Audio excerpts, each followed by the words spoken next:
साहब का और जो पीटीआई के सारे ज़ुमा हैं उनका इस्तकबाल करेंगे। और इसके बाद ये कल इंशाअल्लाह दीना पहुँचेगा और उसके बाद जो है वो गुजर खान पहुँचेगा। और ये जो लॉन्ग हकीकी आज़ादी मार्च है उसके बाद इंशाअल्लाह हम रावलपिंडी में जो असल बड़ा इज्तिमा है जिसमें पूरे पाकिस्तान से काफ़िले आने हैं, लाखों लोग इंशाअल्लाह रावलपिंडी का रुख करेंगे। उसकी हतमी तारीख़ जो है वो अगले 72 घंटों में आ सकती है। और इंशाअल्लाह ताला ये कितना बड़ा इज्तिमा होगा कि पाकिस्तान की तारीख़ में इससे पहले इतना बड़ा सियासी इज्तिमा नहीं हुआ होगा।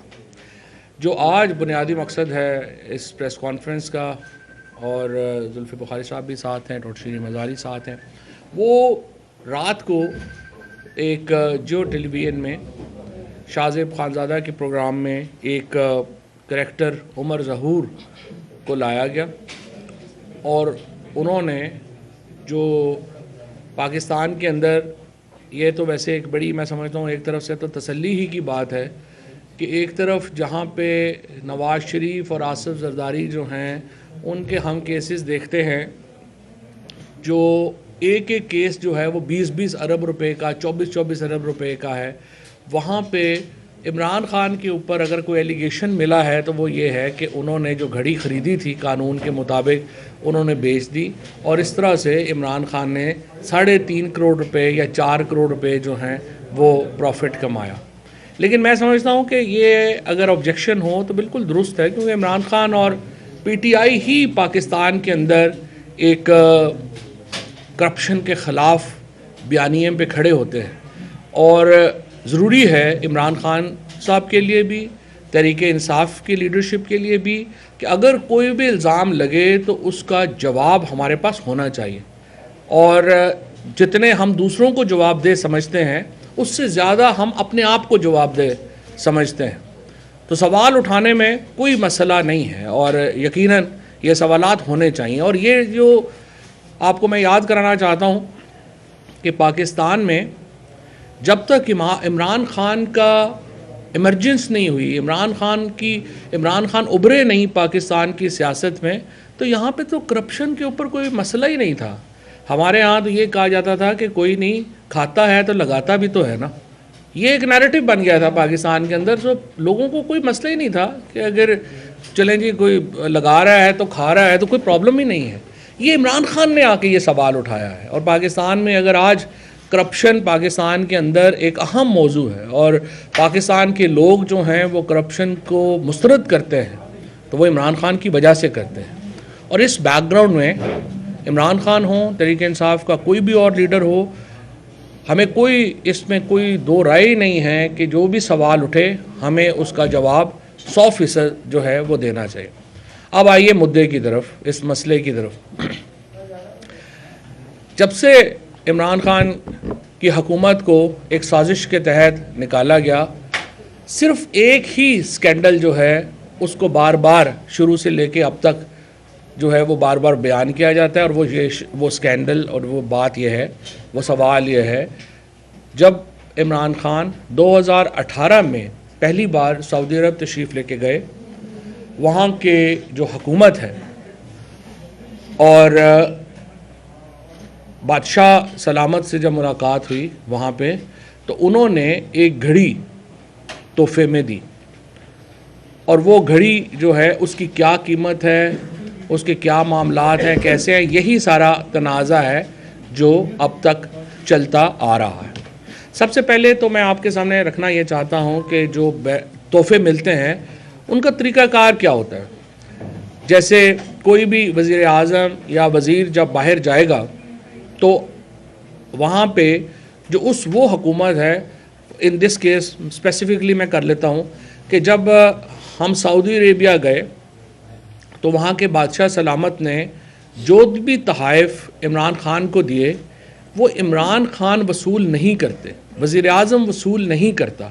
जो चीफ़ ऑफ प्रोटोकॉल होता है फ़ॉरेन ऑफिस का, वो तमाम तोहफ़े वसूल करता है उस मुल्क के चीफ़ ऑफ प्रोटोकॉल से। ये एक तरीक़ाकार है जिसके तहत जो प्रोटोकॉल्स आपस में तय हैं मुल्कों के, उसके मुताबिक।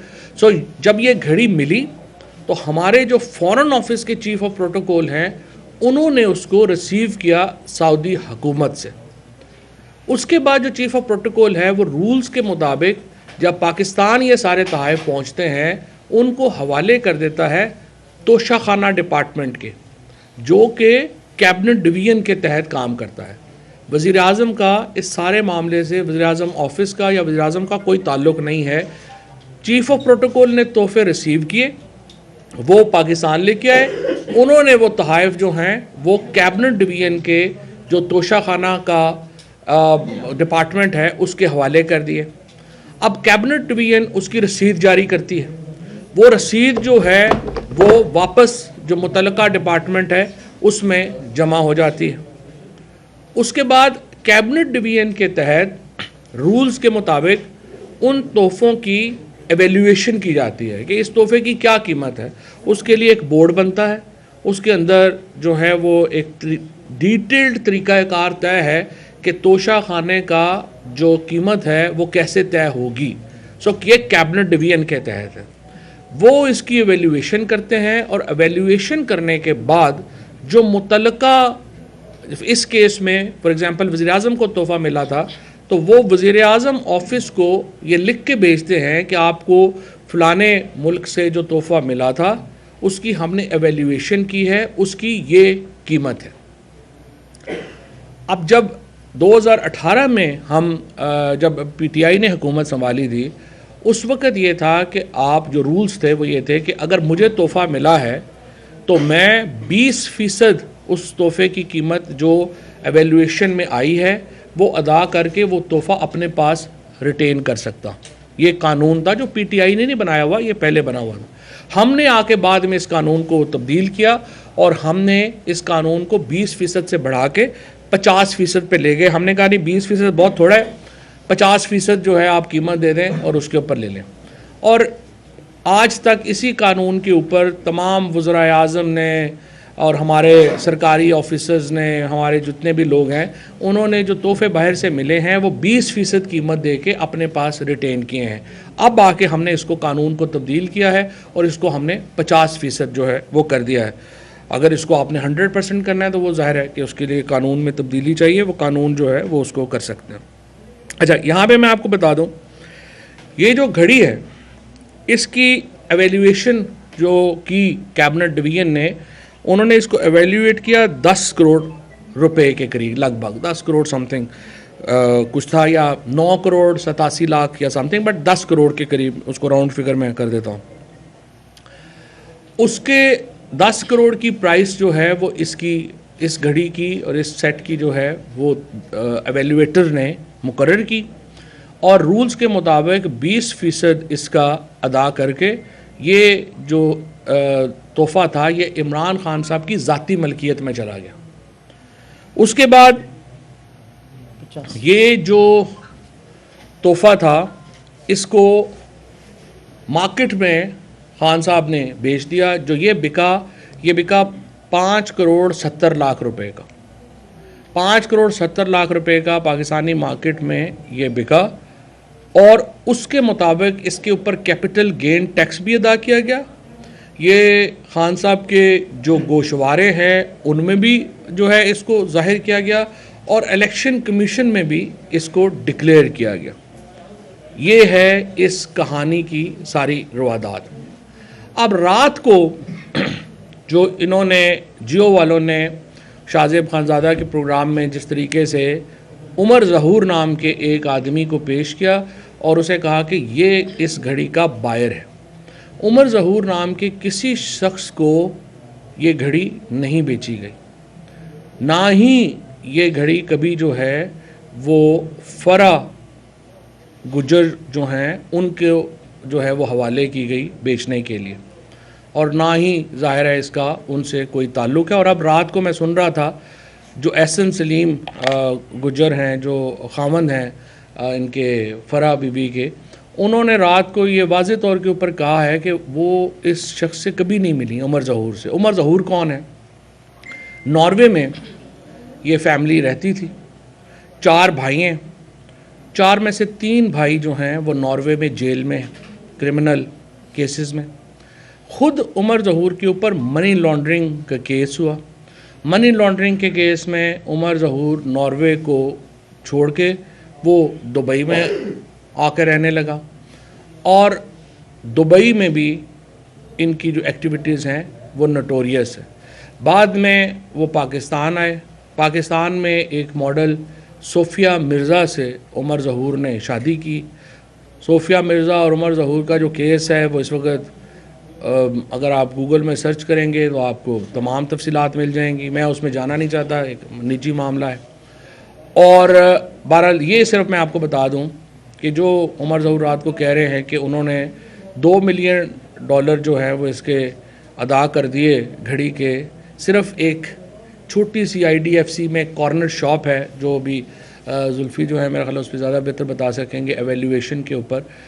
उन्होंने पहली बात तो ये आप देखिए कि ये जो तोहफ़े हैं ये 2018 के में जो है वो ख़रीद किए गए।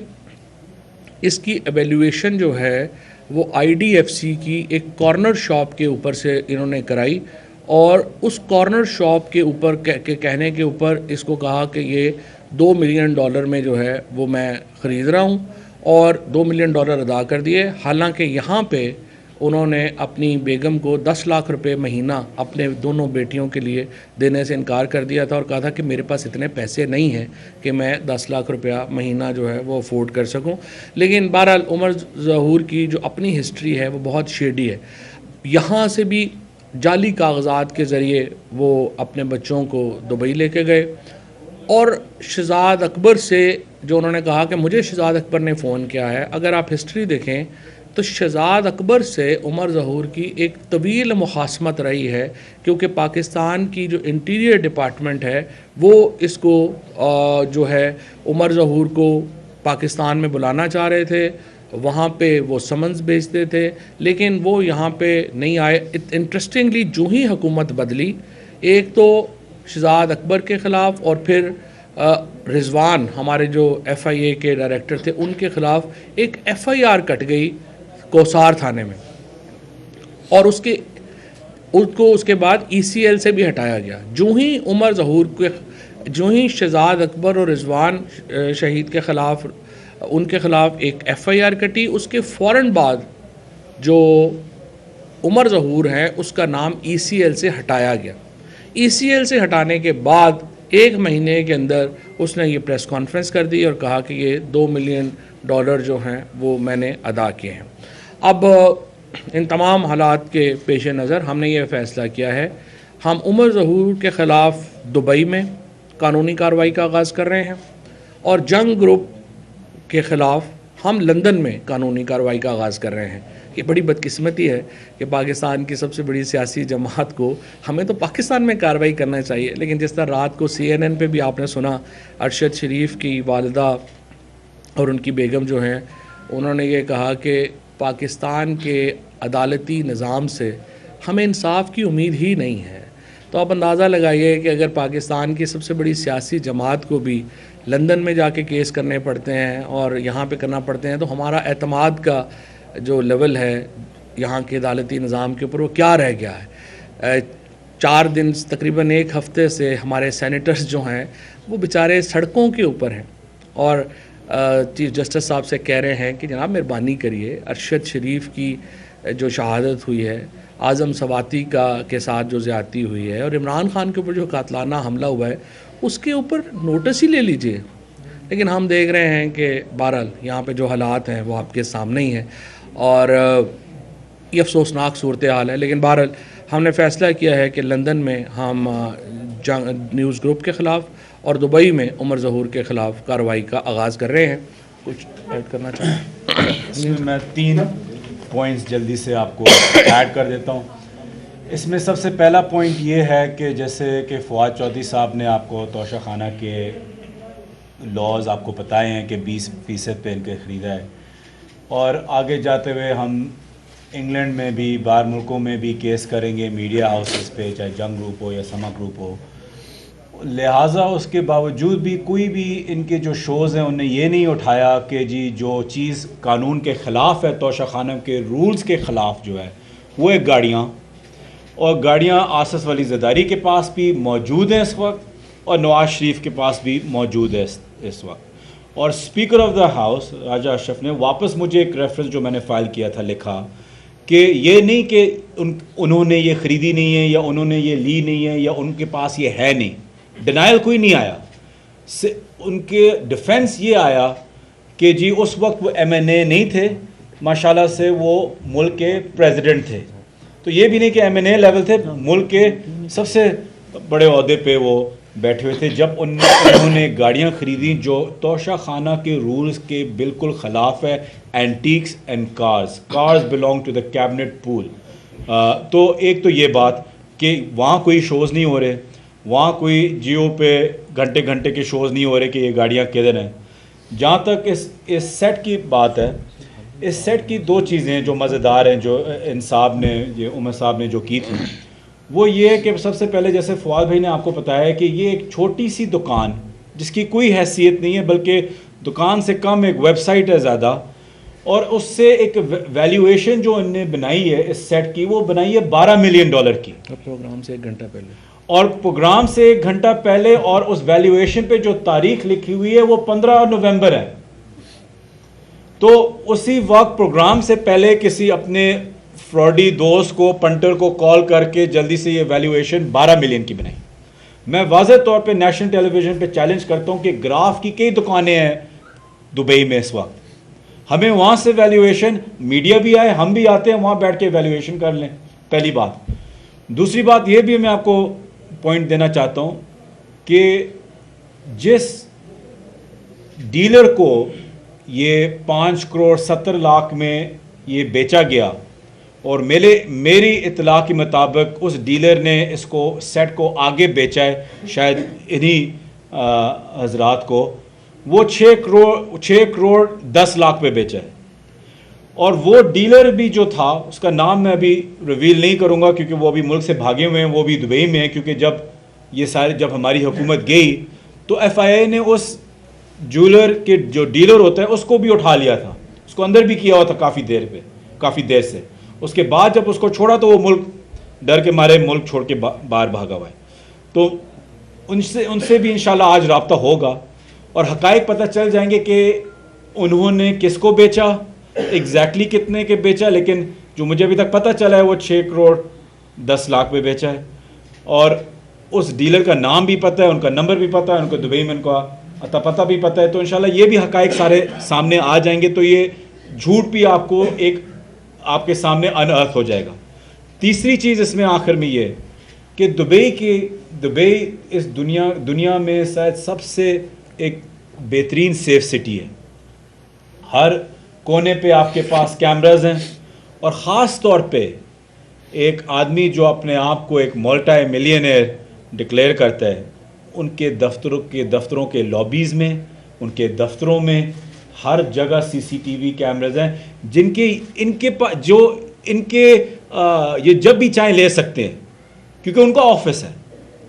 लेकिन ये डिक्लेयर करना कि फ़रा बीबी उनके पास आई है और उन्होंने पैसे लिए हैं, तो उनके पास एटलीस्ट लॉबी की एंट्रेंस की तो तस्वीरें होंगी या वीडियो होगा, कोई एक चीज़ नहीं है। दूसरी चीज़, आप सब यहाँ बैठे हुए हैं, आपको पता है कि आप 1 लाख की चीज़ भी खरीदे, आप रसीट लेते हैं, कुछ लेते हैं कि ये किसी और की मालकियत पे ना आए। इन साहब ने $2 मिलियन कह रहे हैं कि हमने निकाल के दे दिए बगैर किसी रसीट के, बगैर किसी कॉन्फर्मेशन के, बगैर किसी प्रूफ के, और ख़ुद TV पे कह रहे हैं कि मेरे पास कोई इस पे प्रूफ नहीं है। तो इस घड़ी की मैंने आपको वाज़ेह तौर पे कह दिया कि इस घड़ी की, इस पूरे सेट की इंशाल्लाह आपके सामने एक असल वैल्यूएशन भी रखी जाएगी, और जो डीलर है जिसको बेचा भी गया था उनसे भी पता चल जाएगा कि आगे किसको इन्होंने बेचा था, कि ये इंसान थे या नहीं। और इसमें आखिरी बात मैं सिर्फ ये कहता हूँ कि जो फवाद चौधरी साहब ने बताया कि इनको जो ECL से, इंटरपोल लिस्ट से भी जो निकाला गया, 15 अक्टूबर का अनाउंसमेंट थी, तो यही आप कह सकते हैं 12 या 15 अक्टूबर के लगभग इसके बीच में से उनको निकाला गया, और उसके 1 महीने के अंदर अंदर इनसे प्रेस कॉन्फ्रेंस कराई गई। जो इसमें आगे शरीन मज़ारी साहबा इसमें तफसील से बात करेंगी। मैं आपको ये कह रहा हूँ कि इस 1 महीने की क्रोनोलॉजी अगर आप उठा के देखें, कस्टोडियल टॉर्चर से लेके प्रेस के ऊपर, खान साहब के ऊपर हमला, अरशद शरीफ साहब की शहादत, अब ये इस पूरी इस पूरी सर्कस की अगर आप क्रोनोलॉजी उठा के देखें, एक 30 दिन के अंदर क्या क्या क्या हुआ है, तो हर चीज़ वाजे हो जाएगी कि ये कौन सी सर्कस है और इसका रिंग मास्टर भी कौन है। शुक्रिया। बिस्मिल्लाहिर्रहमानिर्रहीम। मेरे को 3-4 पॉइंट हैं। सबसे पहला सवाल तो ये उठता है, जैसे जिधर जुल्फ़ी ने ख़त्म किया, कि ये सर्कस जो बनाई जा रही है इसके अब सारे ताने बाने मिल रहे हैं, ज़्यादा से ज़्यादा अरशद शरीफ की शहादत इसी के साथ मिलती है। ये आपको अगर आप अरशद शरीफ की ट्वीट्स देखें तो उन्होंने इस शख्स के ख़िलाफ़ ट्वीट्स की थी, उनकी तकरीबन मेरे ख्याल में आखिरी 3-4 ट्वीट्स में थी इनके ख़िलाफ़ भी। इसके लिंक्स आप देख लें किधर किधर हैं क्रुक्स के साथ, क्योंकि इसकी कई मुल्कों में he is a wanted man. ये उमर फारूक जो भी है इधर भी वांटेड था। आपने पहले खुद FIA ने, डॉक्टर रिजवान ने ख़त लिखा कि इसको वापस बुलाया जाए, इसके ख़िलाफ़ केसेस हैं, फिर खुद ही ना जाने किस तरह वो केसेस भी वाइट वॉश हो गए, जैसे आजकल सब क्रिमिनल्स के हो रहे हैं इधर जो कि ताकतवर हैं, और उसकी इंटरपोल से भी हट गया और उसको ECL से भी हटा दिया गया।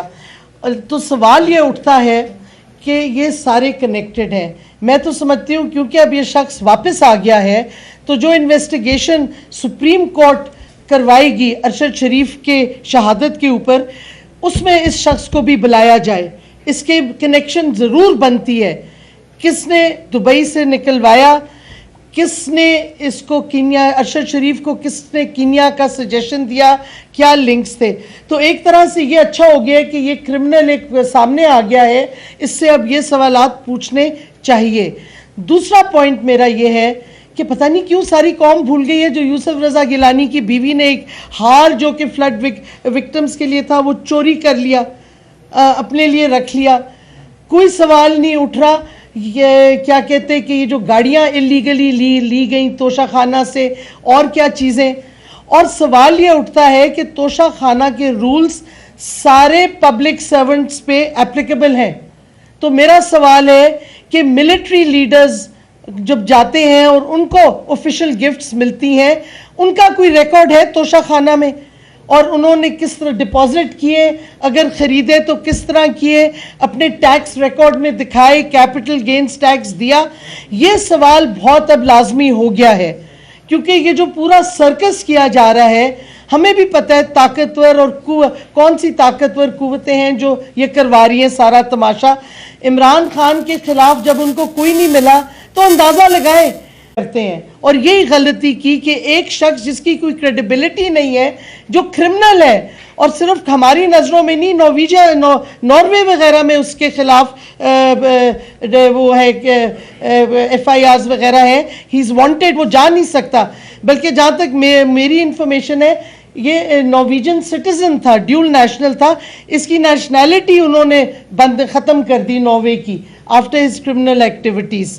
तो मतलब है कि खुदारा इतना अपने आप को एक्सपोज ना करें ये ताकतें कि अब वो क्रिमिनल से डीलिंग कर रहे हैं स्टेट लेवल पे, किसी तरह कुछ उनको मिल जाए इमरान खान के खिलाफ।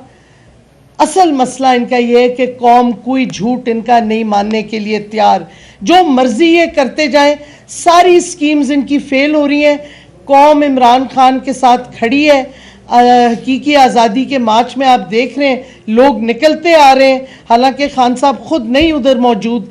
इसका मतलब है कि अब अगला मुझे नहीं समझ आई, कोई किसी कातिल को ही ले आएंगे अब एविडेंस कोई देने के लिए जियो पे या समा पे, क्योंकि इनके पास कोई चीज़ है नहीं। और अगर ये रियासत का हाल है कि रियासत इस नीच लेवल पे उतर आई है तो बड़ा अफसोस है। पाकिस्तान का मजाक उड़वा रहे हैं, एक ये जोकर जो क्राइम मिनिस्टर रखा हुआ है, और एक अब ये रियासत अपनी खुद तबाही कर रही है। रियासत उसी वक्त मजबूत होती है जब कौम पीछे खड़ी हो, और जब रियासत जो उनके काले भेड़ हैं रियासत में उनकी अकाउंटेबिलिटी कराए। अगर आप ऐसे लोगों की अकाउंटेबिलिटी नहीं करेंगे तो रियासत मजबूत नहीं होगी, कमज़ोर होगी। ये मुझे समझ नहीं आती, बड़ी आसान बात है, हर शहरी को ये समझ आएगी बात, रियासत को क्यों नहीं समझ आ रही ये बात। ये सवाल उठना चाहिए कि अब ये हाल हो गया पाकिस्तान की रियासत का कि जो क्रिमिनल फिर रहे बाहर मुल्क से, उसको पकड़ के आप उठा लें और गलत एवेल्यूएशन पेपर्स गलत काम करवा के किसी तरह उसे कहें बस इमरान खान के खिलाफ कुछ कह दो, सारे तुम्हारे जराइम माफ है, ये अब होने वाला है। शुक्रिया। एक एक करके करते हैं। ट्वीट के हवाले से अरशद शरीफ ने मरहूम ने लास्ट यही मुतालबा किया था, पूछा था कि तोशा खाना में मिलिट्री वालों ने कुछ जमा कराई। आप पाकिस्तान में बैठ के ये बात कर रहे, पहले भी आपको उठाया गया था, आप अपनी जान को आप फिर थैली में रख रहे हैं पाकिस्तान में। फवाद चौधरी साहब, पंजाब में आपकी हुकूमत है, पंजाब में सवाल हो गया ना, वो कह रहे हैं आपको डर नहीं लगता ऐसी बातें करते हुए? पंजाब में आपकी हुकूमत है। पहले सीधी को जवाब तो दे दो, पहले इसको जवाब, इनको जवाब, मुझे जवाब देने देना।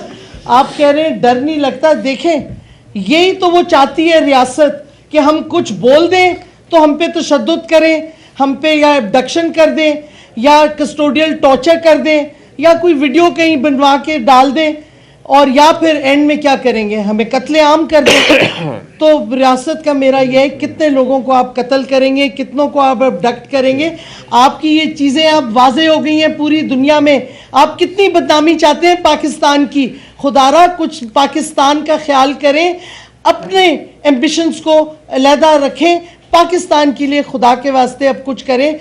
और ये खौफ जो आप फैला रहे हैं सब में, कितनी देर आप ये खौफ फैलाते रहेंगे और गलत काम करते रहेंगे? एक बुशरा बीबी के आसपास दर्जनों खवातीन होगी, लेकिन फरा बीबी का नाम क्यों मंजरेआम पर आ रहा है? एक, जब आपकी हुकूमत खत्म होती है तो एक खुसूसी तैयारे पे फरा बीबी मुल्क से बाहर क्यों जाती है?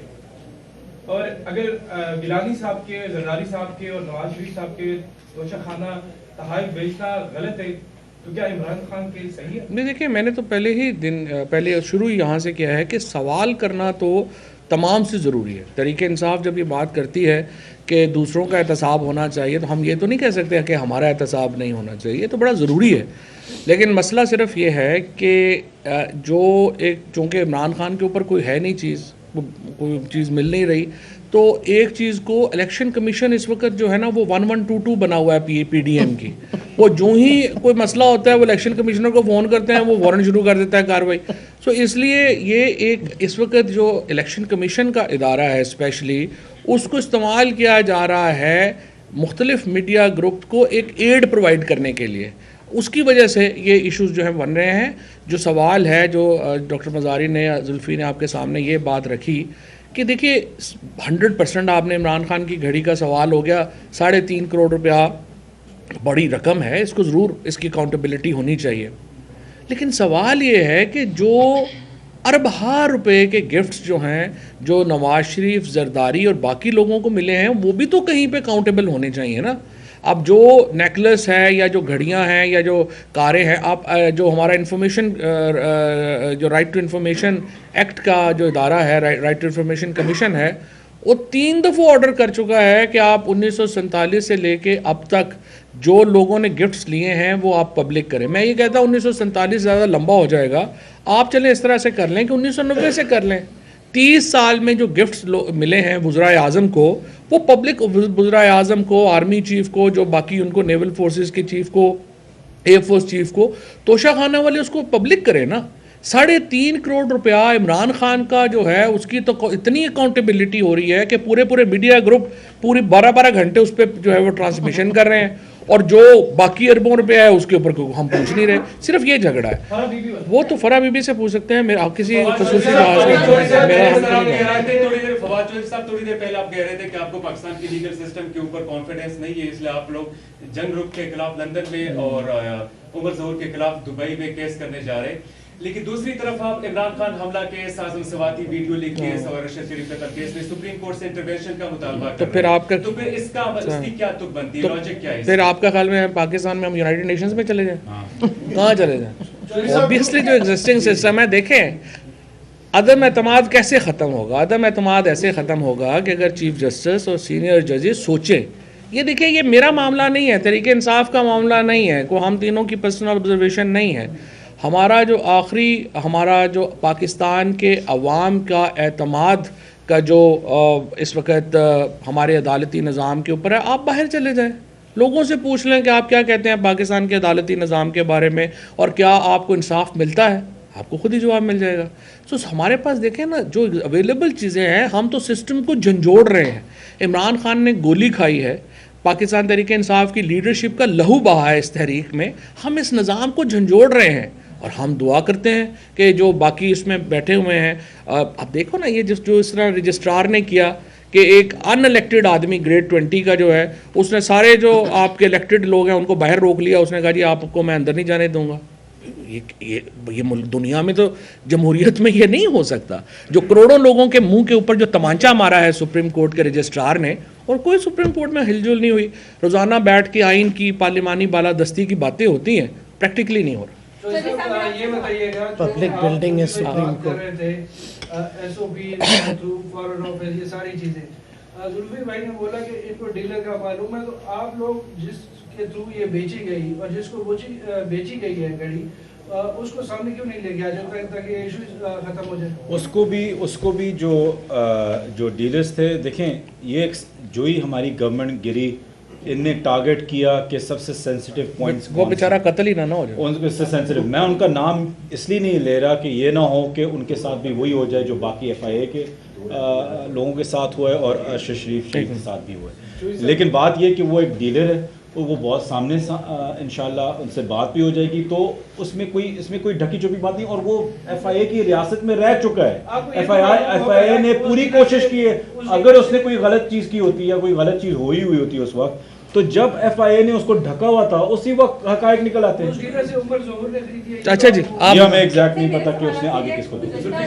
एक मिनट गुज़श्ता रोज है डॉन की खबर थी कि आर्मी चीफ को एक्सटेंशन देने के हवाले से कोई कानून साजी होने जा रही है, तो इस पे आपकी जमात क्या मौक़िफ़ इख्तियार करेगी? और दूसरा सवाल सर कि इमरान खान का अमरीकी साजिश का जो बयानिया था वो पीछे दम तोड़, क्या ये आने वाले इंतखाबात की कोई कड़ी है या आपकी पार्टी? दूसरे सवाल का जवाब आप देखिए, एक तो बार बार हम ये कह रहे हैं, आप खुदा के वास्ते इमरान खान का जो अब वीडियो भी आ गया है जो इंटरव्यू का था, उन्होंने साजिश का मेंशन किया है। उसमें पहले उन्होंने कहा साजिश हुई थी, लेकिन अब हम आगे बढ़ना चाहते हैं क्योंकि हम इलेक्शन चाहते हैं, हम चाहते हैं इलेक्शन हो और क्या कहते हैं लोग अपनी हुकूमत सेलेक्ट करें, और इस वास्ते हमारी इस वक्त डिमांड है फेयर एंड फ्री इलेक्शन।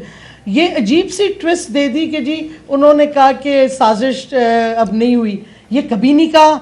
हम तो अभी भी साजिश कह रहे हैं। और खान साहब की आप पिछली 2 तकरीरें भी सुने जो उन्होंने एड्रेस किया है हमारे लॉन्ग मार्च के पार्टिसिपेंट्स को, उन्होंने साजिश फिर से मेंशन की है। तो इस वास्ते साजिश हुई है तो ये गड़बड़ हुई है। और खान साहब ने ये भी बार बार कहा है कि अगर लोकल कंस्पिरेटर्स ना होते तो साजिश नहीं कामयाब होती।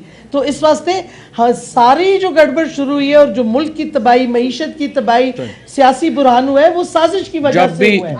जब भी बयान चाहे जजमेंट हो या बयान हो, अंग्रेजी में हो तो नून लीग कंफ्यूज हो जाती है।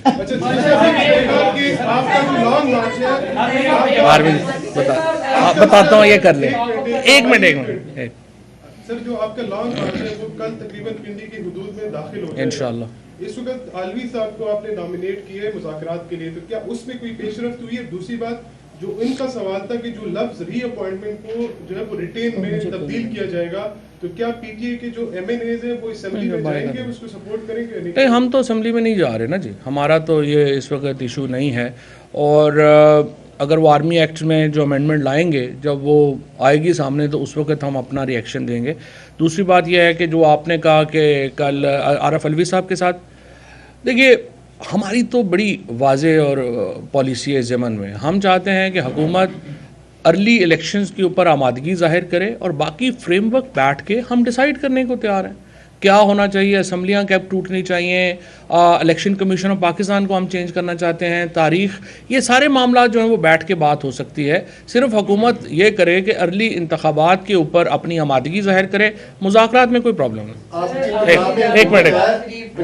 एक मिनट 5 दिन उन्होंने लंदन में क्या किया और इमरान खान साहब ने कहा कि ऑफिशियल एक्ट की खिलाफवर्जी की जा रही है कि पाकिस्तान के अहम ओहदे की तैनाती के लिए एक मखसूस मशवरा लिया जा रहा है, तो ऑफिशियल चीफ एक्ट की खिलाफवर्जी हो रही है, इस हवाले से कोई कानूनी कार्रवाई का आगाज करें? शहबाज शरीफ साहब एक्चुअली क़याम तो को 20-25 दिन करना चाहते थे, वो लंदन में कोई कोरोना टेस्ट नहीं मिला तो फिर उन्हें वापस आना पड़ा। तो आप देखते हैं आपकी FIR हो नहीं रही, आपके खिलाफ आज 2 FIR हैं, हाँ। ये क्या कहेंगे इसके बाद?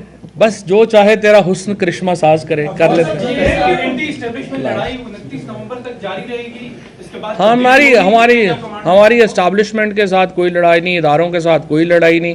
हम चाहते हैं तमाम मिल के पाकिस्तान के लिए काम करें और इंशाल्लाह ताला हम इदारों को मजबूत ही करना चाहते हैं। सिक्योरिटी के हवाले से क्या इंतजाम हैं? हाँ। और एक बात तो ये क्योंकि कुछ लोग सुनने पकड़ और दूसरा आर्मी चीफ के हवाले से आपका वाज़ेह मौक़िफ़ क्या है तकर्री से? वाज़ेह मौक़िफ़ तकर्री से हमारा यह है कि जो आर्मी चीफ की तकर्री, देखो लगने वालों में हमारा इशू नहीं है। जो सारे लोग आए हैं वो 35-40 साल अपनी कमांड करके प्रोसेस से आए हैं, लगाने वालों में प्रॉब्लम है। देखिए ना, आर्मी चीफ की जो तकर्री कौन लोग कर रहे हैं, 2 मफरूर हैं पाकिस्तान से, एक जो है उसके खिलाफ केस जो है वो कैलिबरी फॉन्ट का जो है वो चल रहा है। जिस जगह बैठ के वो फैसला कर रहे हैं वो पाकिस्तान के लोगों के पैसे चोरी करके वो बनाई गई है। अब आप मुझे बताएं कि जब, और इस तरह से एक नुमाइंदा गया हुआ है जरदारी साहब का जो 5000 करोड़ रुपए की चोरी में मुलव्वस हैं। अब आप मुझे बताएं कि जब ये लोग फैसला करेंगे तो तनाज़ा बनेगा या नहीं बनेगा? तो लगने वालों का इशू नहीं, लगाने वालों में लॉन्ग मार्च में है। जो ज़हूर है वो शायद आपके लिए उसका ज़हूर शायद कल ही हुआ कल रात को, लेकिन वो तो आपकी गवर्नमेंट में यूएई के हुकाम के साथ आपके उनके डेलीगेशन के साथ आता है। आपकी गवर्नमेंट में आपके ऑफिस में आपके लोगों से मिलता है, तो आपको ये नहीं पता था कि ये फ्रॉडिया नहीं पता है और उस वक्त आप से मिलते रहिए। देखें, पाकिस्तान में जो डेलीगेशंस आते हैं ना, उनमें तकरीबन आई वुड से कि लाखों लोग पाकिस्तान का विजिट कर चुके होंगे 3 साल में। तो ये कहना कि हर शख्स के कोई बाप दादा नाना सबका हमें पता होगा मुश्किल हो जाता है। सो इसी तरह से जो ये बनती हैं, जैसे तस्वीरें अगर हैं, रोज़ाना हम लोगों के साथ सैकड़ों लोग तस्वीरें बनाते हैं, तो उसका मतलब ये नहीं है कि आपको हर एक का कोई बैकग्राउंड्स भी पता है। जब सामने आता है तो उसी वक्त आपको बैकग्राउंड नहीं। एक और बात, जब फॉरेन डेलीगेशन ऑफिशियली आते हैं आप उसमें क्रिटिसाइज नहीं कर सकते, ये उनका सॉवरेन राइट है जो मुल्क उनको लाता है डेलीगेशन। Thank you.